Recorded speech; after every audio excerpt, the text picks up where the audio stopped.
House Speaker Kevin McCarthy meeting with Taiwan's president this week. China sending military personnel into the Taiwanese Strait in response, raising concerns that China will invade. Joining us now for more is the author of The Coming Collapse of China and the Great U.S.-China Tech War, Gordon Chang. Gordon, thank you so much for being with us.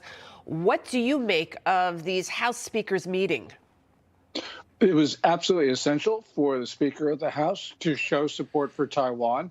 And this was a bipartisan effort that went out to the Reagan Library and met President Tsai Ing-wen.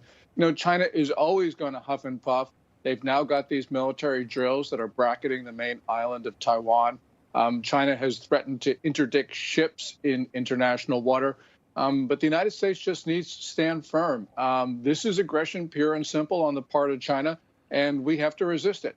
I know the Biden administration is hesitant to anger China, but this is a militant state, the Chinese militant state, and we don't really have a choice but to defend our friends.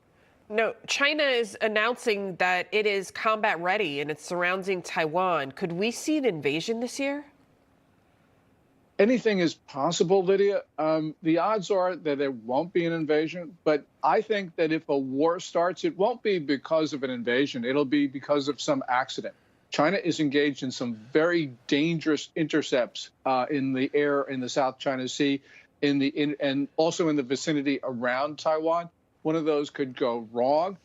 China right now, you have a core of generals and admirals who want to go to war. They know they shouldn't. This is also true of the political system. But when you have that situation, as in Japan in the 1930s, bad things always happen. Right. One of the funniest headlines I saw this week was Mexico's president asking China for help to curb the massive amount of fentanyl that is pouring into the United States and killing hundreds of thousands of Americans. What was funny about it is the fact that the Chinese Communist Party is denying that they have anything to do with the fentanyl production and having a working relationship with the Mexican cartels. What do you think about all of this? I mean, do they think we're that stupid that we don't know what's really going on? I don't know the answer to that specific question, but I do know that China's diplomatic support for the fentanyl gangs on Thursday, when you had the Chinese Foreign Ministry say that there was no illicit fentanyl trafficking between China and Mexico, that's diplomatic support for the fentanyl gangs. That means China is behind these gangs, which means that China wants Americans to die from fentanyl. And when we have the numbers for last year, it'll show about 80,000 or so Americans died from illicit Chinese fentanyl, which means we should consider, at this time, this is China's unrestricted warfare against us because Beijing is firmly behind these gangs. Not only diplomatic support, they launder their proceeds through the Chinese state banking system. And of course, in a near total surveillance state, the Chinese government and the Communist Party know exactly what these fentanyl gangs are doing and therefore approve of their activities. We're hearing about other overdoses that we thought were just drug overdoses, and then we're finding out they were related to fentanyl. I saw that Coolio, he was a rap artist, and then come to find out there was fentanyl. Then there was this fashion designer in New York City. So I think the number, they say it's about 100,000, is God only knows how many more have been dying, overdosing accidentally as a result of fentanyl.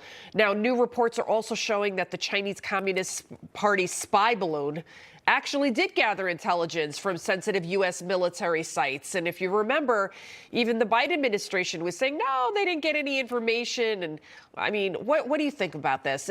Was this China trying to provoke the United States to kind of get a response from them? Were they maybe testing the waters?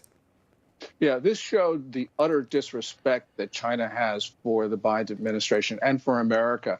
And, it's not only the electronic intelligence that China got from this. It was something even more important, Lydia, and that was they saw the reaction of specific commands and specific general officers to this intrusion into the American airspace. And this was a debacle.